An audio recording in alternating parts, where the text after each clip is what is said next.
Hello and welcome to WJTS in.form. I know you know about the Dubois County Community Foundation, but we're going to talk about that because there's always something you can learn and maybe a way that you can be a part of the Dubois County Community Foundation.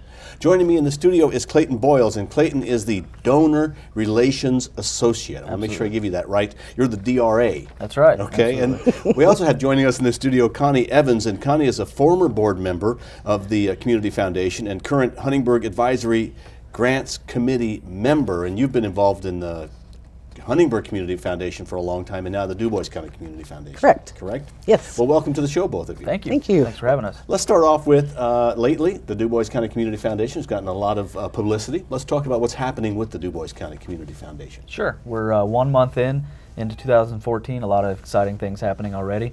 Mr. Bill Potter and WJTS had a team at our trivia night, which was February 1st of this year, and we had 39 teams representing different endowments that they were playing for. The proceeds, if they won, would get a contribution to the endowment that they were playing for. So it was just a fun night. Had about over 350 people there, learning about the Community Foundation while also having a good time with their friends and playing a little bit of trivia. So neat thing there. Currently we're in scholarship mode at the Community Foundation. Students, high school seniors, can start applying for scholarships. It's currently on our website, dccommunityfoundation.org. Real easy to see there. You can click on the right-hand button. It would take you to our scholarship application, and that's for all Dubois County students. The other cool thing this year, the Community Foundation, through the work that its donors have given to the Community Foundation, $1.8 million in contributions in 2013. And that is from a variety of different individuals and businesses, and it has gone to different causes in our Community Foundation. Over 300 endowments that this $1.8 million has gone to. So really neat stuff. Through that, this year, 2013, we've been able to grant out $508,000 to local community needs and organizations through our endowments. So pretty neat stuff, the Community Foundation. Couldn't do it without our great donors, so thank you very much for that. Okay, and you have some new grant members? Absolutely. New grant members this year, Neil Doby and Lori Wiggins, so welcome to that. Also, finance, had a finance committee meeting this morning, and it was Jake Memmer is a new finance committee member. Also want to say thank you to Jen Verkamp and Gary Brick for joining our board of directors. So new faces, old faces, all coming together for one great cause. Okay, now Connie, we talk a lot about endowments, and I know 300 is a lot of endowments.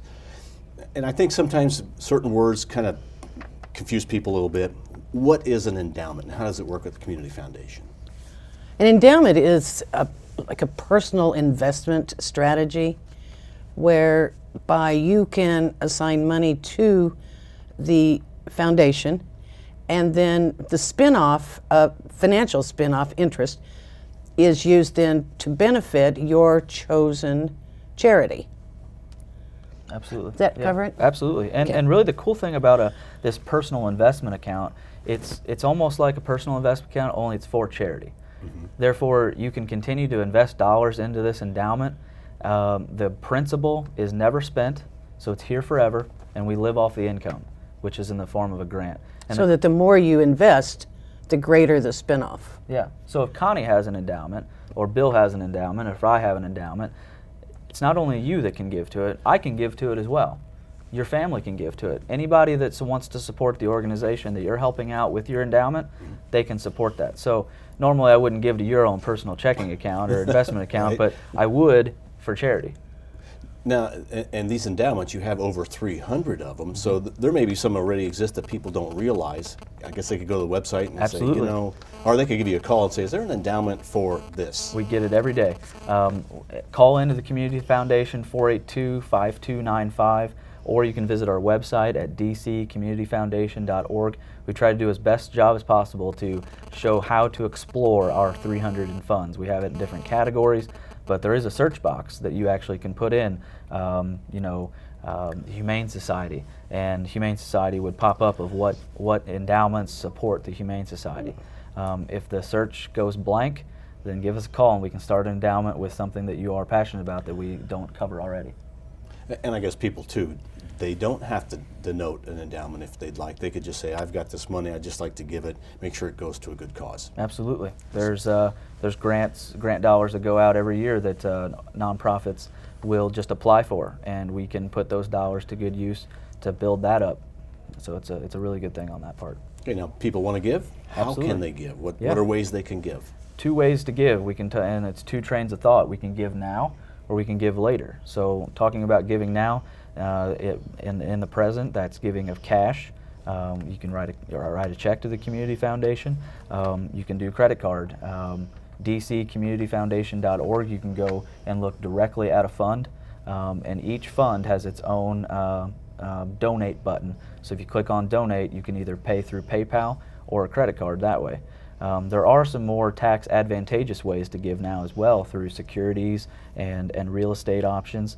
Appreciated stock's a huge thing. Some of our donors that are really wanting to get a very good tax deduction, call the Community Foundation. We'll talk through what makes sense. Now, we won't give financial advice, but we can lean you in the direction of how you can give charitable. You can always talk to your professional advisor on how the best way to make a charitable contribution. Okay. The other way is giving later, and Connie can explain a little bit of her story in a little bit, but giving later can be in the form of bequests through your will, making the Community Foundation an endowment of your choice, the beneficiary in your will through life insurance, real estate plans, retirement plans, gifts that provide income. There's a lot of ways that the Community Foundation can help you out as a donor, make an immediate impact now, one in the future, and help out in your estate planning. So talk with the Community Foundation. We're here to help, and again, it's an open door. We want to have a conversation. You're not committing to an agreement the day you walk in. It's a relationship we build over time. Connie, this would be, I guess, for you, and then Clayton, you might want to join in. And, how can someone start an endowment? You started an endowment. I did. What made you do that, and then how did you get it going? It's actually it's a short trip, but I belong to and work for the Huntingburg United Methodist Church, and I have a pastor friend in Spencer County whose church has a preschool that is free. And when I heard about this, I figured there had to be a way that our preschool at the Huntingburg United Methodist Church, which is Color My World, could prosper from something that would take them into the future and give them solid grounds to continue their work, which as an adult, I almost wish I would have been a preschool teacher when I was younger. But through the church office, I see a lot of times that there are parents who can't afford to keep their kids in preschool, and this breaks my heart. So we started with a small amount of money and developed a fund, and I chose to ensure that that fund continues by naming Color My World Preschool Fund at the Dubois County Communication in my will. So it'll be in perpetuity. It keeps going for Hopefully. anybody that would like to. Hopefully. And at this time, it's not generating an awful lot of money, and we have chosen to reinvest that interest, which enables us then to grow the principal so that in the future we'll have a solid base to draw from. Yeah. What's advice for you that you have if somebody's out there thinking there's some things that they would like to do, start an endowment of some sort? What sort of questions should they ask themselves? What sort of things should they be thinking about? They should think about what they're passionate about. They should think about whether they're in a position to fund that passion now and or later. And if personally, I talked to Brad Ward, who is the community director, and he helped me set up the endowment. And then I went to a little bit farther. I talked to my attorney, who changed my will, and I then talked to my 401k manager, which is the source of my endowment. So there's things to think about a little bit, but you can always turn to somebody for information. Yes. Okay, Yes. makes it easy. Yes. Anything that you'd like to add to that? I just think, and I want to thank you, Connie, for sharing your story on that. It's a neat thing. You can obviously see the passion in her, to do something like that. It does take steps, it takes an effort, but you are also really helping out the generation now and the generation later. Again, to summarize that, she started an endowment now. She's choosing to do that in her lifetime. Hopefully there can be some impact made now, but whenever Connie is no longer here, there is plans in place that through her estate plan, dollars will flow into the Community Foundation designated for the choice of Color My World Preschool Endowment, benefiting those now and into the future. So Connie will be someone who will continue to help early childhood education and individuals and families in need, help for preschool now and into the 100-year future. So one way we recognize individuals like Connie, even though I think that she doesn't want recognition, she's not here for that, it's to tell a story of how a vehicle like this can actually work for you. But one way we do recognize our members that have really chosen, hey, I want to use the Community Foundation and I want to leave a portion of my inheritance and assets to the Community Foundation. We have a legacy society. So right now we have over 40 couples and individuals that have said that they want to designate the Community Foundation and a cause of their interest in their will. And just this year, actually just last year in 2013, we had 4 new members join the Legacy Society. So continuing to see progress in that. And a very small snippet of a story. In 2013, like I said, $1.8 million came in contributions. $600,000 came from bequests and estate plans. And if you can think about who those individuals would be, most people would say, oh, well, $600,000, that's got to be, some higher ups in a manufacturing company, or, some attorneys or dentists or doctors. It was a bookkeeper, a farmer, and a UPS driver.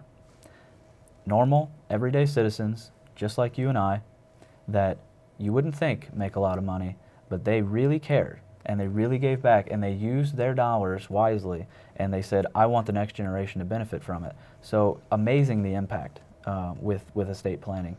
And it's helping this community now and into the future. So really neat thing, and Legacy Society is something that we really cherish. It's really something to think about now. Absolutely. A lot of people don't want to think about that, but now is the time to think about it, because you want to continue doing good things. When you become... Why you can think clearly. That's right. That's right. When you're sick, when you're ailing, that's the last thing you want to think about is, what do I do with my finances? What do your children have to do? Connie has her will set in place, and it is very important to continue to update that will, but don't want to think about that. But once Connie does pass, there's a plan in place that there's really not much thinking behind it. Right. It's very easy for her to just be, rest assured, I think, that things are in place and things are taken care of. So it's a neat thing. Obviously people will need to get information if they would like more information. What are the best contact methods? Come to the Community Foundation. We're on 6th and McCrillis, right past Old National and Jasper City Police, brick building, beautiful building. Want to show you around. Really cherish that building from the community. Really helped to support that building and the building of it. 482-5295 is our phone number. dccommunityfoundation.org is our website. Really, it takes a conversation. It's a very informal thing, and it can become more detailed as we kind of get a little more understanding of what the individual, you as the donor, want to see happen with the Community Foundation. So we have a board of directors, 15 board of directors in the community. They're all supposed to say that they're board of directors, and so you should know who they are at times. But our current donors, for those listening, and I think I can open this door, for those listening that know Connie and really understand her story and are really passionate about it, ask Connie about it. She'll tell you. I'll be glad to. Yeah, she talks all day about Color My World. She loves it, and it's a passion of hers, and that's a great thing. So talk to current donors, talk to our staff, talk to our board. We're an open book, 482-5295 or dccommunityfoundation.org. And I might add that everybody, without fail, at the Dubois County Community Foundation is extremely pleasant to deal with. You'll be happy you made the call. Well, big or small, if you want to start an endowment, contact the Community Foundation, or if you would like to be part of any of the endowments that are there, contact the Community Foundation. We'd like to thank our guests who have been on WJTS in.form, Connie Evans. Connie is a past board member, but is on the current grants committee, and also Clayton Boyles, who is the DRA, is that right? The Donor Relations Associate. Absolutely. All right, thanks to both of you for being on the show, and thank you for watching Thank you. WJTS in.form. We are local people watching local people.